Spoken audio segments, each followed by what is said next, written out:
Baik, bismillahirrahmanirrahim. Assalamualaikum warahmatullahi wabarakatuh. Waalaikumsalam warahmatullahi wabarakatuh. Selamat datang kepada seluruh mahasiswa dalam perkuliahan kita di mata kuliah Teori Administrasi Negara. Nah, kali ini kita akan membahas tentang Reventing Government, yaitu mewirausahakan birokrasi.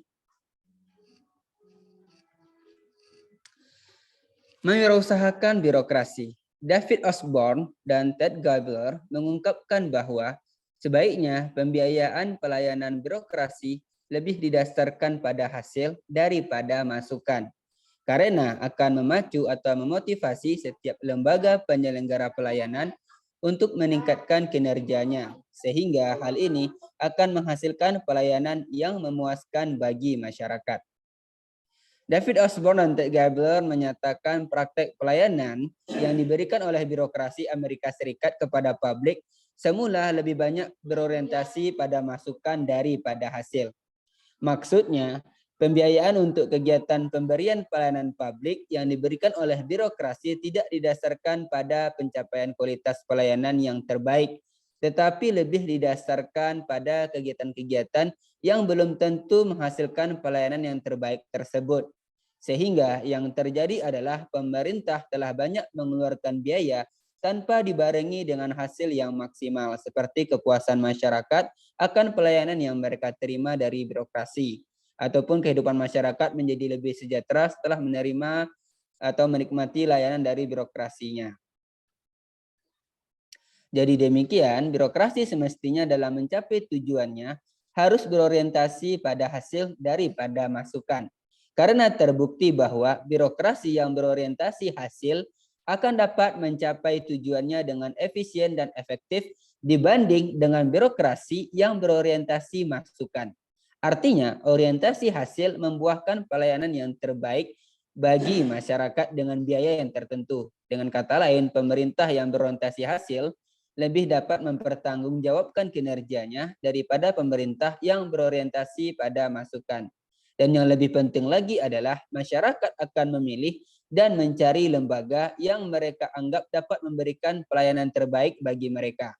Akibatnya bagi lembaga yang mempunyai kinerja yang rendah tidak akan mendapatkan banyak pelanggan atau keuntungan. Gagasan dari David Osborne dan Ted Gabler tentang Reventing Government tertuang dalam karyanya yang berjudul Reventing Government: How the Entrepreneurial Spirit in Transforming the Public Sector, yang dipublikasikan pada tahun 92, dan Benesin Birokrasi, yaitu The 5 Strategies for Reventing Government. Gagasan ini muncul sebagai respon atas buruknya pelayanan publik yang terjadi di pemerintahan Amerika Serikat, sehingga timbul krisis kepercayaan terhadap pemerintah. Selanjutnya kita masuk kepada konsep Reventing Government. Konsep Reventing Government pada dasarnya merupakan representasi dari paradigma New Public Management, di mana dalam New Public Management, negara dilihat sebagai perusahaan jasa modern yang kadang-kadang bersaing dengan pihak swasta, tetapi di lain pihak dalam bidang-bidang tertentu memonopoli layanan jasa, namun tetap dengan kewajiban memberikan layanan dan kualitas yang maksimal. Segala hal yang tidak bermanfaat bagi masyarakat dianggap sebagai pemborosan dalam paradigma NPM ini. Warga pun tidak dilihat sebagai abdi lagi, tetapi sebagai pelanggan layanan publik yang karena pajak yang dibayarkan memiliki hak atas layanan dalam jumlah tertentu dan kualitas tertentu pula. Nah, prinsip dalam NPM berbunyi, dekat dengan warga, memiliki mentalitas melayani, dan luas serta inovatif dalam memberikan layanan jasa kepada warga. Itu tadi konsep Reventing Government yang dimana merupakan representasi dari paradigma New Public Management. Kini kembali lagi ke konsep Reventing Government. Apabila diterjemahkan dalam bahasa Indonesia, konsep ini berarti menginventarisasikan lagi kegiatan pemerintah. Nah, pada awalnya gerakan Reventing Government diilhami oleh beban pembiayaan birokrasi yang besar, namun dengan kinerja aparatur birokrasi yang rendah.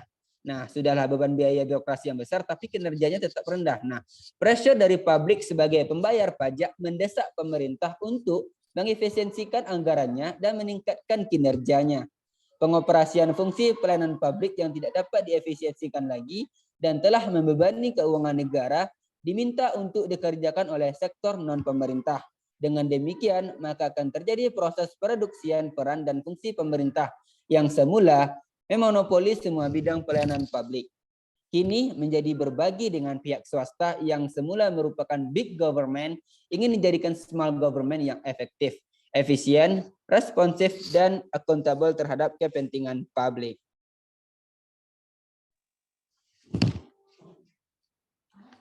Kita lanjut.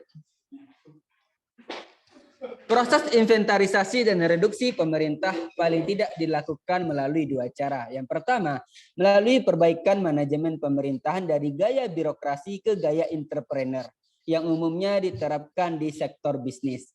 Perspektif ini mereformasi pendekatan manajemen pelayanan publik di Indonesia yang semulanya menggunakan pendekatan birokratis ya. Teknik-teknik manajemen yang biasanya digunakan di sektor bisnis telah digunakan di sektor pemerintahan, seperti penyusunan renstra dan pengukuran kinerja untuk pemerintahan lokal dan BUMD yang tertuang dalam AKIP atau akuntabilitas kinerja pemerintah.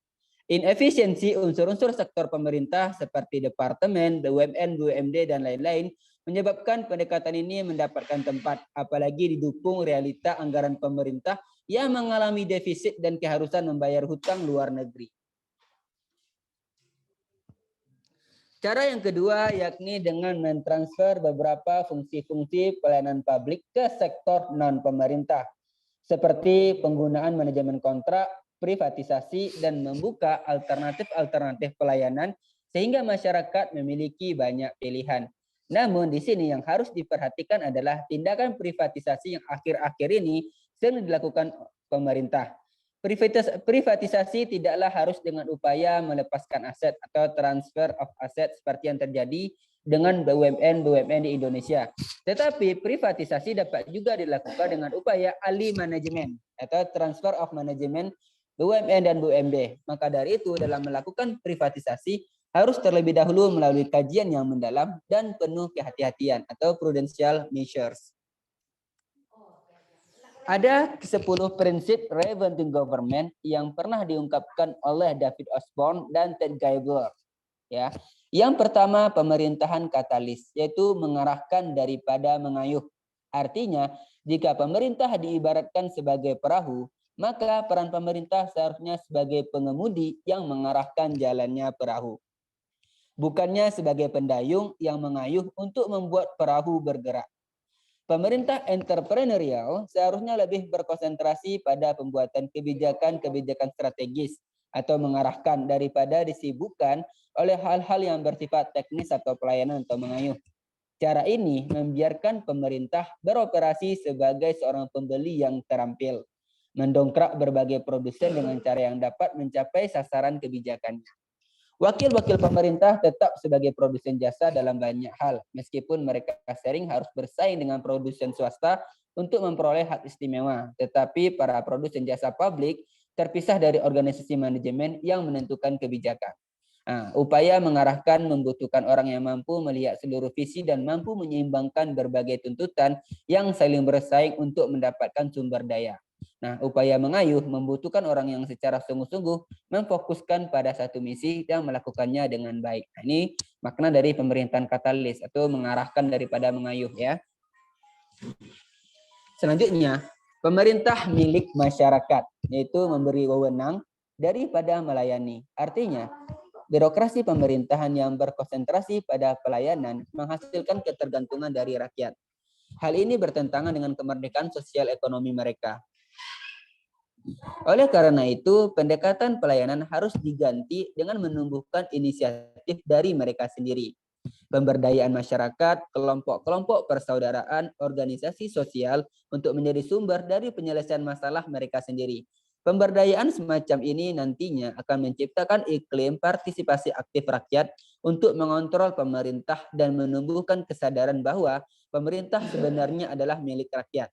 Ketika pemerintah mendorong kepemilikan dan kontrol ke dalam masyarakat, tanggung jawabnya belum berakhir. Pemerintah mungkin tidak lagi memproduksi jasa, tetapi masih bertanggung jawab untuk memastikan bahwa kebutuhan-kebutuhan telah terpenuhi.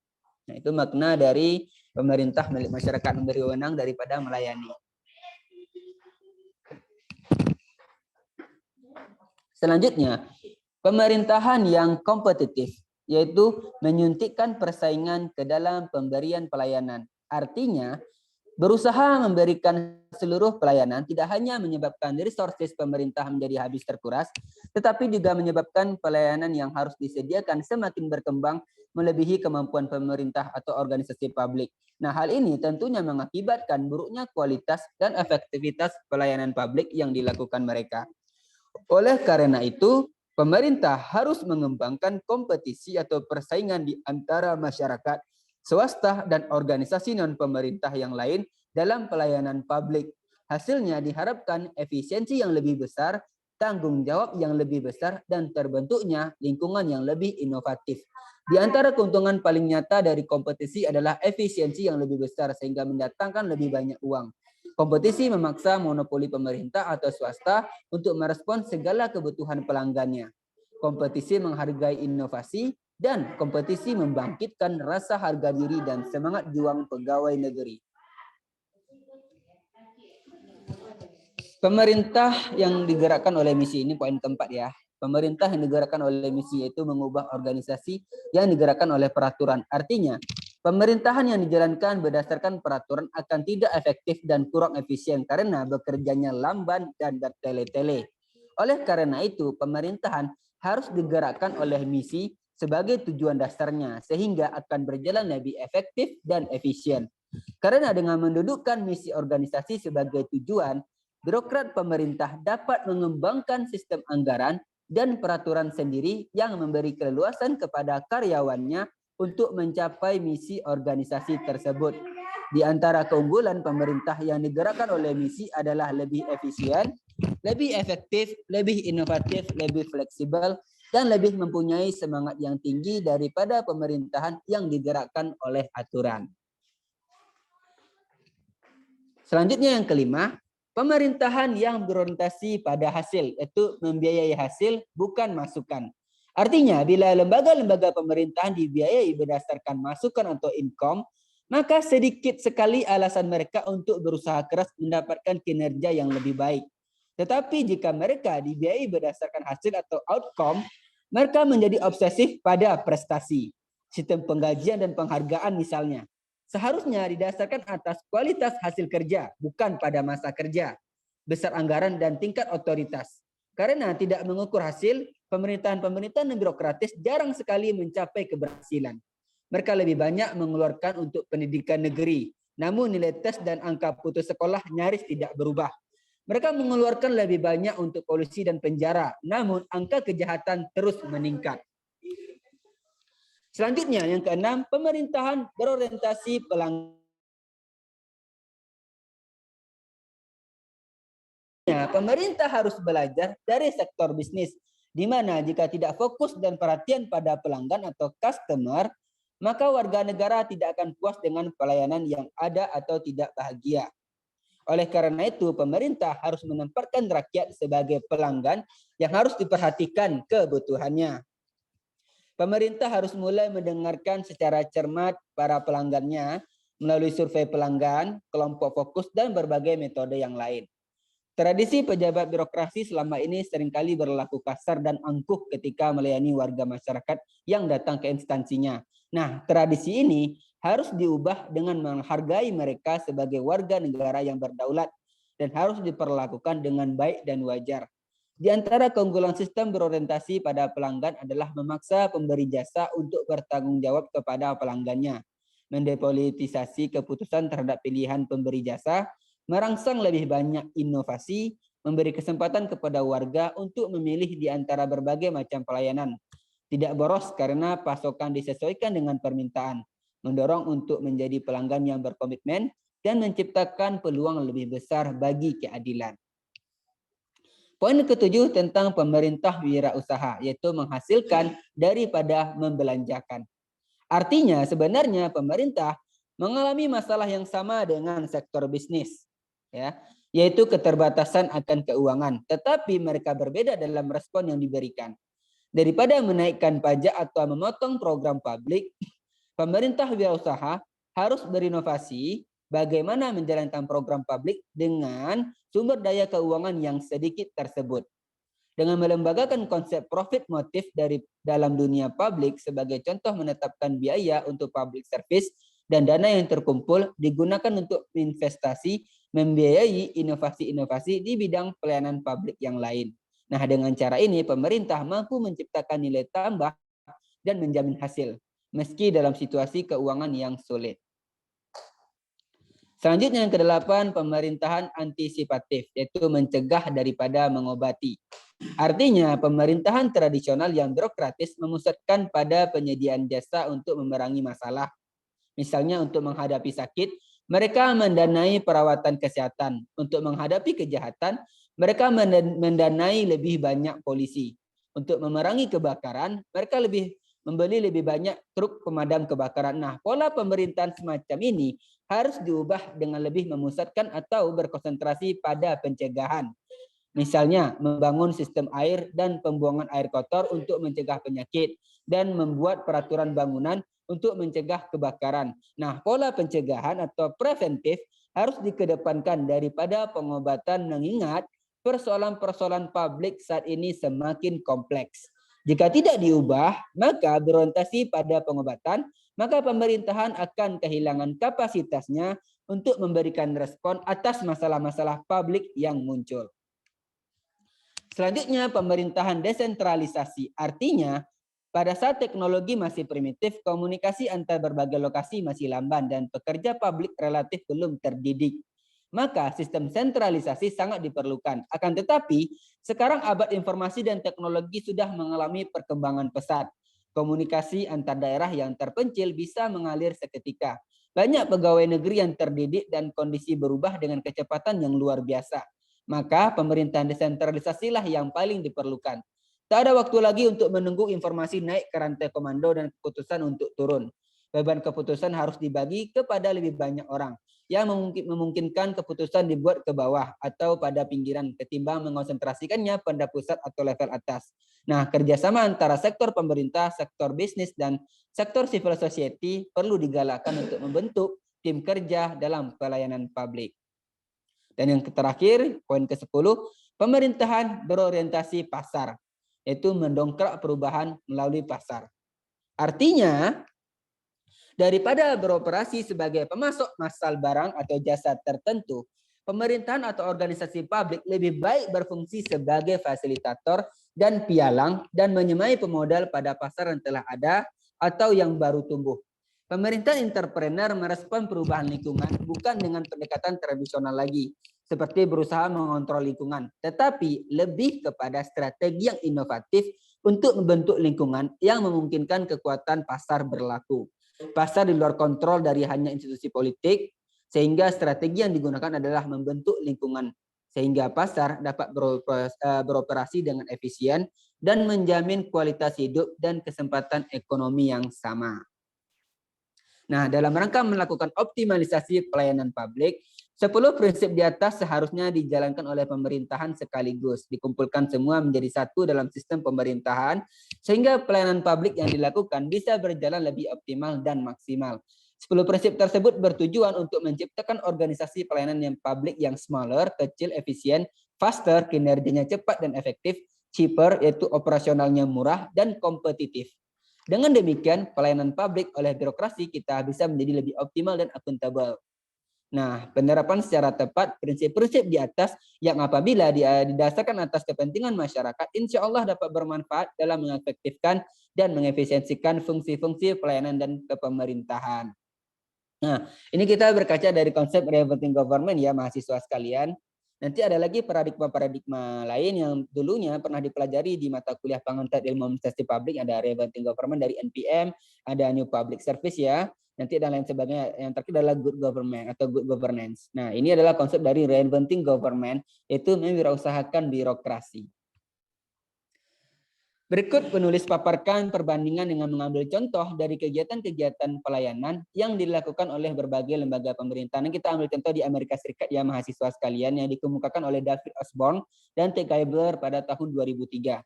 seperti pelayanan kesehatan, pelayanan pendidikan, pelayanan keamanan dan ketertiban, pelayanan perumahan, pelayanan perbaikan jalan, kesejahteraan dan lain. Yang pertama terkait dengan kegiatan pelayanan kesehatan ya. Nah, di Illinois itu di salah satu kota di Amerika Serikat ya. Yang kalau kita lihat di sini ada dua bentuk orientasi yaitu hasil dan masukan. Nah, kalau kita memfokuskan kepada masukan yaitu pembiayaan kegiatan pada masukan, rangsangan keuangan kepada balai perawatan agar mengupayakan pasien tetap terbaring. Nah, maksudnya bagaimana? Yaitu tadi diberikan uang ke rumah sakit atau ke puskesmas ya, fasilitas-fasilitas memungkinkan agar masyarakat itu nyaman ketika dirawat gitu. Memiliki fasilitas yang lengkap. Tapi kalau kita orientasikan pada hasil, pembiayaan kegiatan pada hasil, merangsang pasien untuk bangkit dan membantu mereka berfungsi secara mandiri, entah melakukan terapi kah, atau melakukan bentuk konsultasi secara aspek psikologis kah gitu. Jadi bagaimana pasien itu untuk bangkit dan membantu mereka berfungsi secara mandiri gitu. Tidak hanya pasrah duduk terbaring di rumah sakit. Yang kedua, kegiatan pelayanan pendidikan. Ini di Arkansas dan Florida. Kalau kita lihat di bagian pelayanan pendidikan, bagian masukan, membiayai sekolah-sekolah berdasarkan jumlah anak yang mendaftar. Penjual jasa pelatihan dibayar berdasarkan jumlah orang yang mendaftar dalam pelatihan. Nah, itu kalau dia masukkan. Tapi kalau dia hasil, membiayai anak-anak yang berprestasi. Penjual jasa pelatihan dibayar sesuai dengan jumlah orang ya yang mereka tempatkan dalam pekerjaan. Jadi kalau daripada kita hanya membiayai sekolah yang banyak jumlah siswanya, itu tidak ada perubahan signifikan Bapak Ibu mahasiswa sekalian. Diberikanlah fasilitas yang segala macam, sistem perjalanan organisasi atau sistem pelayanan itu kan tetap sama terus. Padahal hanya berbeda itu adalah fasilitasnya saja gitu. Tapi kalau kita fokus kepada hasil, yaitu fokus kepada bagaimana sih diberikan reward atau diberikan bantuan ataupun suatu bentuk hadiah kepada anak-anak berprestasi atau sekolah-sekolah yang menghasilkan anak-anak berprestasi gitu, baik tingkat nasional maupun internasional. Nah, tentu hasilnya akan berbeda. Yang ketiga tentang kegiatan pelayanan, ya Kantipmas di Illinois. Yaitu kalau kita masukkan kepada masukan, ya membiayai Departemen Kepolisian berdasarkan taksiran polisi mengenai jumlah petugas yang dibutuhkan untuk memerangi kejahatan. Kalau dia masukkan. Tapi kalau kita fokus kepada hasil, yaitu berapa banyak turunnya angka kejahatan atau seberapa aman perasaan masyarakat. Nah, jadi pembiayaan tadi kalau kita fokus kepada masukan, hanya fokus kepada banyaknya polisi atau petugas yang ada di sana. Ya, serta berapa jumlah petugas yang dibutuhkan untuk memerangi kejahatan. Kita selalu sama tahu kejahatan itu kan terus ada gitu. Sebanyak apapun polisi bertambah, mau 100-an kah, mau ribuan kah gitu. Yang namanya kejahatan pasti akan ada gitu. Nah, tapi bagaimana pembiayaan tadi difokuskan tentang seberapa banyak turunnya angka kejahatan atau seberapa aman perasaan masyarakat. Entah itu melakukan sosialisasi kah atau pengamanan kah atau bentuk melalui pengamanan dari CCTV tiap sudut jalan kah gitu atau lampu penerangan atau adanya pengawalan dari setiap petugas berbagai sudut daerah kah gitu. Jadi bagaimana aman perasaan masyarakat gitu. Matriks yang kelima tentang kegiatan perbaikan jalan. Kalau kita fokus kepada masukan tadi, pembiayaan kegiatannya pada masukan, pemerintah menentukan input yang mereka harapkan dari kontraktor. Nah, tapi kalau kita fokus kepada hasil, pemerintah menawarkan bonus bagi kontraktor yang dapat meningkatkan masa ketahanan jalan raya dan meminta pertanggungjawaban bila gagal ya. Pak Jemi, kita bisukan dulu suaranya ya Pak ya. Oke, kita lanjutkan. Nah, tadi kalau kita lihat di sini Bapak Ibu ya, kita banyak tahu bahwa ada berbagai macam kerusakan jalan yang terjadi di negara kita tuh. Nah, apalagi di beberapa daerah kalau kita pulang kampung, misalnya dari Sumbar ke Riau kah gitu, atau dari Sumbar ke daerah Sumatera Utara kah gitu, pasti ada jalanan yang berlobang. Nah, kalau kita fokus dari kepada masukan yang biasanya dilakukan oleh pemerintah, pemerintahnya menentukan input yang mereka harapkan dari kontraktor. Jadi lakukanlah perbaikan jalan. Ya udah selesai sampai di situ saja. Sudah diperbaiki jalan sudah selesai. Tapi kalau kita fokus kepada hasil ya, kita bagaimana upaya jalan itu tetap bertahan gitu. Masa sudah diperbaiki dalam waktu kurang dari 2 bulan atau 3 bulan jalan itu sudah rusak, berarti ada yang salah dong dengan bahan-bahannya gitu dalam proses perbaikan jalan tadi atau fasilitas atau campuran-campuran bahannya gitu. Nah, bagaimana kita bisa memfokuskan pembiayaan kegiatan tadi kepada hasil di mana masa ketahanan jalan raya dan meminta pertanggungjawaban kontraktor bila gagal jalan ini bertahan gitu dalam kurun waktu misalnya minimal 5 tahun. Nah, matriks yang keempat kegiatan pelayanan perumahan. Kalau fokus kepada masukan itu banyaknya orang yang menyewa atau mengredit rumah. Tapi kalau kita fokus kepada hasil, yaitu banyaknya penyewa atau kredit rumah yang membayar atau melunasi sewa atau kredit rumah. Nah, jadi fokusnya adalah bagaimana pelunasan rumah tadi. Itu kalau kegiatan pelayanan perumahan. Selanjutnya, yang terakhir, yang materi yang keenam, yaitu tunjangan kesejahteraan. Kalau jika fokus kepada hasil, memberikan tunjangan kesejahteraan kepada orang miskin. Itu kalau hanya berupa masukan ya. Tapi bagaimana kalau fokusnya itu adalah pembebasan tunjangan kesejahteraan bagi mereka yang sudah mendapatkan pekerjaan yang mapan. Jadi dibebaskanlah tunjangan kesejahteraan tadi bagi mereka yang sudah mendapatkan pekerjaan yang mapan. Misalnya ya tidak ada lagi subsidi bagi mereka yang sudah mendapatkan gaji 5 juta ke atas gitu. Nah, jadi orientasi pemerintah Amerika Serikat dalam memberikan pelayanan kepada publik ada dua orientasi, yaitu orientasi pada pembiayaan masukan dan pembiayaan hasil. Orientasi masukan menitik beratkan pada pembiayaan yang diberikan oleh pemerintah atas banyaknya input yang diterima. Sedangkan orientasi hasil menitik beratkan pada seberapa besar yang dapat dihasilkan dari suatu kegiatan yang dilakukan oleh lembaga pemerintah. Nah, terhadap dua orientasi ini selanjutnya dilakukan pengukuran terhadap kinerja dan akuntabilitas setiap lembaga yang menerapkannya. Nah, ini kita lihat contoh Bapak Ibu mahasiswa sekalian tentang penerapan pemerintahan yang berorientasi hasil di Indonesia. Kalau kita fokus tadi kepada kesehatan, kalau orientasinya adalah masukan jumlah masyarakat yang terserang penyakit. Nah, kalau kita fokus kepada hasil, jumlah masyarakat yang sehat, pelayanan kesehatan yang memuaskan masyarakat. Nah, begitupun pendidikan. Kalau di bagian masukan, jumlah masyarakat yang buta huruf, atau jumlah masyarakat yang melanjutkan pendidikan ke jenjang lebih tinggi. Tapi kalau kita fokus kepada orientasi hasil, jumlah lulusan yang punya daya saing atau siap pakai, serta jumlah lulusan yang sudah bekerja. Ini tadi ada Kamtibmas ya, sama bagaimana kesadaran masyarakat untuk taat hukum ya, bukannya menambah anggota Polri atau terkait dengan prestasi itu bukan dari menangkap para pelaku kejahatan, tapi bagaimana kesadaran masyarakat untuk taat hukum dan angka kejahatan itu berkurang. Nah, terus ada lagi, ada perumahan, perbaikan jalan, dan kesejahteraan. Sama tadi sistemnya. Bagaimana tadi kalau tingkat hunian perumahan yang dibangun, ya. Terus kualitas jalan yang mempercepat jarak tempuh, serta pemberian lapangan pekerjaan atau kesempatan berusaha. Nah, itu kalau dia berorientasi pada hasil. Nah, ini kita lihat pada master ke-7 di atas menunjukkan orientasi 6 sektor pelayanan yang diberikan oleh pemerintah pusat dan daerah. Nah, apakah ke-6 sektor pelayanan yang diberikan oleh pemerintah telah berorientasi pada hasil? Nah, ada beberapa contoh mahasiswa sekalian yang bisa kita lihat ya. Di Kota Banjarbaru, pelayanan kesehatan yang diselenggarakan oleh puskesmas kepada masyarakat tidak dipungut biaya atau gratis. Akibatnya banyak masyarakat yang berobat ke puskesmas dan puskesmas merasa kewalahan dalam memberikan pelayanan karena jumlah pasien yang banyak. Sementara itu, lonjakan pasien tidak diimbangi dengan penambahan tenaga dan fasilitas. Akibatnya, pelayanan kesehatan yang diberikan oleh petugas terkesan apa adanya atau kurang memuaskan. Nah, dari sudut ini jelas pelayanan puskesmas berorientasi pada masukan.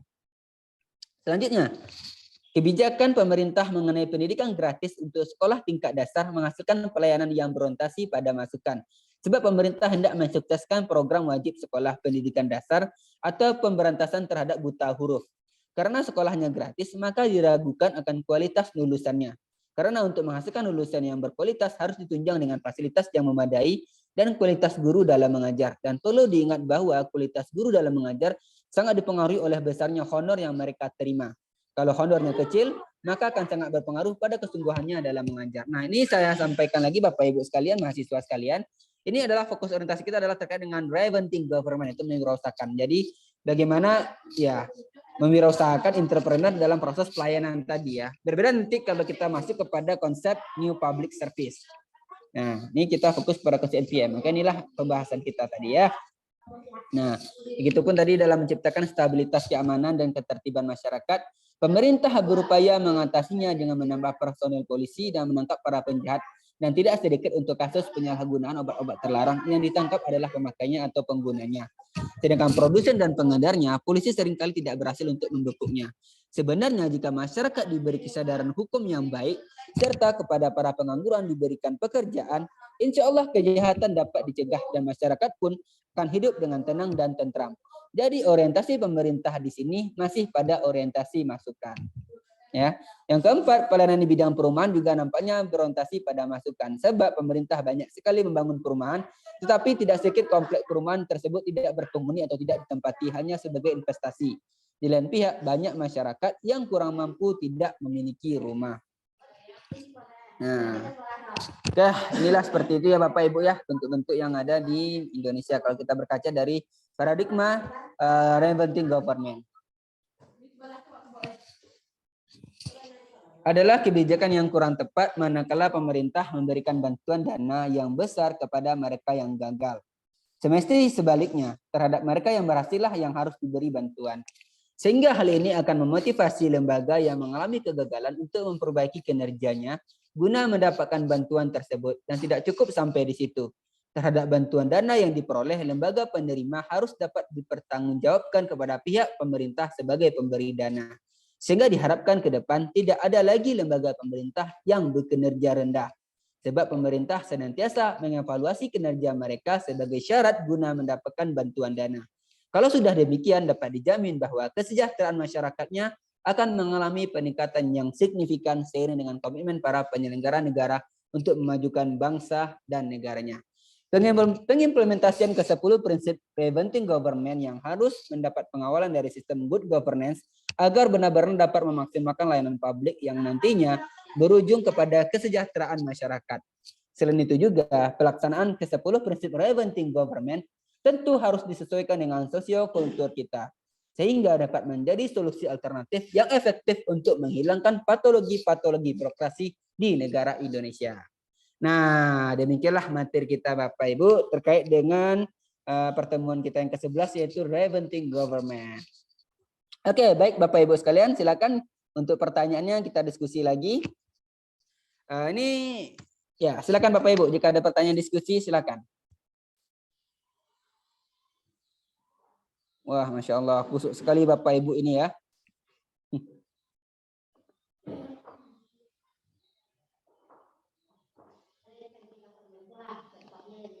Baik, Pak Wahid. Iya, Pak. Pak dosen, ada 10, saya hampir upload nih. Hampir sudah Bapak nerangan saya membuat tadi. Oh, mantap. Tugas ya, Pak ya? Oh, enggak, udah, Pak. Nah, oh, Masya Allah. Mana-mana sempat Jimmy. Mana-mana sempat Jimmy. Selesai tugas Pak Nasfi. Mana-mana sempat Jimmy, sudah. Pak Wahid bilang saya udah catat nih. Oke. Oke, mantap. Oke, Bapak Ibu yang lain bisa diaktifkan videonya juga, silakan. Enggak. Kalau ini kan nggak bisa nyontek. Pak Wahid dapat Pak Jimmy, disuruhnya kayak gini tulis tangan. Jadi nggak bisa dibagi ya. Udah siap. Bisa aja. Oke, ada satu tadi Pak yang kurang dari prinsip preventing government ini dari David Osborne dan Ted. Ada yang saya catat ini yang masalah pajak. Yang ke-7. Yang ke-7. Pemerintah bersifat wirausaha. Iya. Ada yang ke-7 Pak. Iya. Yang ke-7. Salah satunya kan pemerintah harus menciptakan bagaimana menciptakan peluang-peluang berdasarkan yang diharapkan kan hasil. Yang diharapkan kan hasil. Namun dalam prakteknya ini perlu juga kita kaji sebagai calon mahasiswa sarjana administrasi publik. Ada di sana dikatakan dari 10 prinsip ini, janganlah pemerintah itu mencari output hasil pendapatan itu dari sektor pajak. Dan faktanya pemerintah mengatakan pendapatan negara itu di Indonesia itu 60% adalah sektor pajak. Sedangkan pajak itu kalau diukur ke pribadi, kan kasihan juga Pak Jimmy, Pak Wahid, saya sendiri, kemudian Mas Meni, itu berapa gajinya dipotong pajak itu. Berarti 10 prinsip ini agak bertentangan dengan kondisi fakta Indonesia. Bagaimana menurut Pak Wahid? Ya, yang khusus nomor 7 aja. Makasih. Assalamualaikum warahmatullahi wabarakatuh. Waalaikumsalam warahmatullahi wabarakatuh. Saya setuju dengan Pak Nasfi. Memang kalau prinsip representing government jarang kita temukan ada di Indonesia. Ada beberapa tempat yang menerapkan prinsip representing government, tapi kita bukan, ini sekali lagi saya ingatkan Bapak Ibu ya, prinsip representing government adalah salah satu paradigma dari berbagai macam paradigma bentuk proses prinsip pelaksanaan dari proses keterlaksanaan pemerintahan gitu. Dari segi pelaksanaan pelayanan, ya, kebijakan, kerjasama dan lain sebagainya. Nah, kalau representing government tadi kan merusakan birokrasi. Jadi saya sudah kasih contoh, ada beberapa bentuk pelayanan tadi di masyarakat ya, bisa kita lihat tadi contohnya di mana rata-rata fokus kepada pemerintah adalah fokus kepada masukan, bukan kepada hasil gitu. Nah, kalau begitu pun di Indonesia, kalau kita lihat di Indonesia malah fokusnya adalah tentang paradigma yang lain atau new public service. Kalau saya lihat Bapak Ibu. Nah, nanti kalau paradigma new public service akan kita bahas nanti di pertemuan minggu depan insya Allah. Cuman kalau untuk prinsip representing government memang tidak banyak diterapkan di Indonesia. Adapun pernah diterapkan, salah satu contohnya adalah UNP, Universitas Negeri Padang. Kalau Bapak Ibu tahu, UNP itu sudah menerapkan prinsip representing government. Kenapa? Mereka menerapkan BLUH sekarang, ya. Nah, PTNBH, maaf, lupa, PTNBH, Perguruan Tinggi Negeri Berbadan Hukum. Jadi segala bentuk prinsip pelayanan ataupun prinsip keluar masuk uang mereka itu mereka sendiri yang mengelola secara institusi pendidikan, tidak lagi meminta bantuan kepada pemerintah. Nah, mereka pun berupaya bagaimana untuk mendapatkan uang gitu. Misalnya melalui untuk pelatihan-pelatihan yang mereka berikan, penyediaan aula-aula, penyewaan aula-aula dan lain sebagainya. Nah, kalau di pemerintahan kita sendiri ya belum berfokus kepada bentuk representing government. Saya rasa seperti itu Pak Nasfi. Siap Pak, makasih Pak. Ya, baik. Baik Bapak Ibu, ini kita sudah berdasarkan kesepakatan kita yang kemarin ya Bapak Ibu ya. Berarti 45 menit Bapak Ibu ya. Atau mau nambah ini? Saya sangat semangat nih kalau untuk menambah waktu ini. Itu oleh Ketua. Paling waktu yang ditambah untuk pertanyaan atau diskusi Pak Wahid. Mungkin itu aja. Karena kalau kita lihat dari materi yang 10 tadi, representing government itu memang kalau sifatnya untuk di Indonesia masih masukan semua, Pak ya. Iya. Ada dari hasil. Karena kita lihat akan banyak bertolak belakang dengan keadaan-keadaan di pemerintahan kita. Iya, betul. Oke, baik Bapak Ibu ya. Saya sudah mengatur absensi di LMS, silakan diambil absensinya Bapak Ibu di LMS, materi juga sudah saya upload, tugas sudah ada saya kasih di LMS, silakan dilihat, dikerjakan ya. Dan untuk diskusi sudah ada forum grup diskusi untuk Bapak Ibu semua berdiskusi ya, saling membantu untuk dalam bertanya dan menjawab ya. Nah, dengan keaktifan menjadi poin penting, jangan sampai tidak mengerjakan tugas Bapak Ibu sekalian ya. Karena saya benar-benar mencatat siapa yang buat tugas, siapa yang tidak gitu, bagaimana kualitas tugasnya juga saya lihat di situ. Oke, baik, mungkin demikianlah mungkin untuk perkuliahan kita Bapak Ibu di sini. Materi sudah ada, silakan kerjakan tugas dan silakan nanti di forum grup diskusi saling berdiskusi satu sama lain. Oke. Demikian dari saya, Wahib Asyahri, untuk proses perkuliahan kita teori administrasi publik pada sore hari ini. Untuk besok kita mata kuliah sistem administrasi negara atau Sankri Bapak Ibu ya. Nah, kita akan menggunakan LMS yang ada tulisan Sankri kopinya itu. Nanti pengambilan absen dan tugas akan di sana di LMS tersebut nantinya. Ya Bapak Ibu ya. Ya Pak. Oke, baik. Terima kasih. Kita akhiri. Assalamualaikum warahmatullahi wabarakatuh. Waalaikumsalam warahmatullahi wabarakatuh. Terima kasih Bapak Ibu semua.